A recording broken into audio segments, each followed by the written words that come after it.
Wat wie het juster verschrikkelijk spannend. Was zowel Pieter Jan als van Marit. Maar uiteindelijk pakt het van Marit geweldig uit. De twee zitten nou nog in het Australische Perth en dus maken we contact via Skype. En oh, wat is Marit blied maar haar wereldtitel.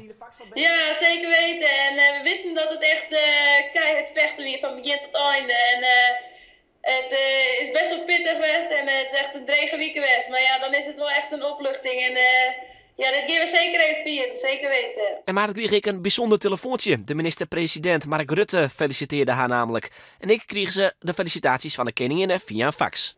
Ja, dat is heel verrassend eigenlijk. Maar erg leuk. Erg vereerd. Wat zei je, Mark Ginny? Nou, ik word het standaard gefeliciteerd, Koerdien en trots op het Nederlands team. En hopelijk volgen het nog volle medailles komende weekend. En wat zie je in de fax van Beatrix? De koningin? Nou, het is heel erg hoogbegaafd Nederlands. Maar dit weet ik dat ze erg trots wie en wie feliciteren met deze prestatie.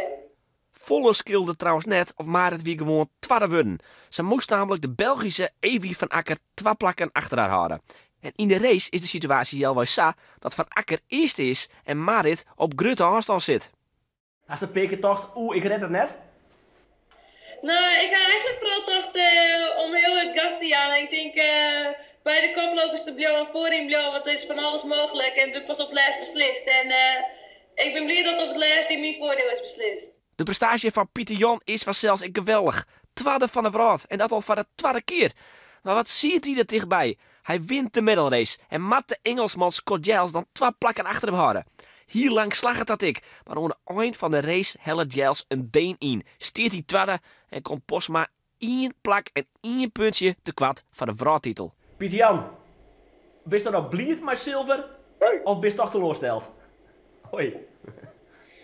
Ja, toch in de eerste emotie was de teleurstelling. Want je gaat ervoor. Je, met hart en ziel zet je een doel.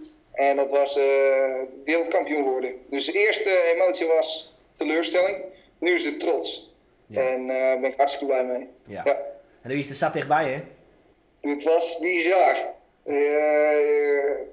5 minuten voordat de race was afgelopen, was ik gewoon wereldkampioen.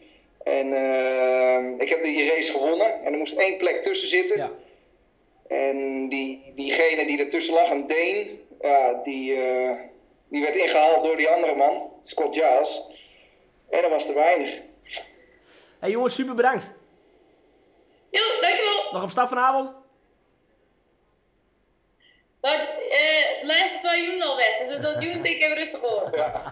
Joen wordt het omzetten met een bakje thee en een bakje koffie. Overigens is Roelof Bouwmeester, de broer van Marit, joet ik uitzetten op het WK. En begoed maar een tweede en joggende plak. Als zoen je dat als je tussen bij ons joggen, zou net zitten.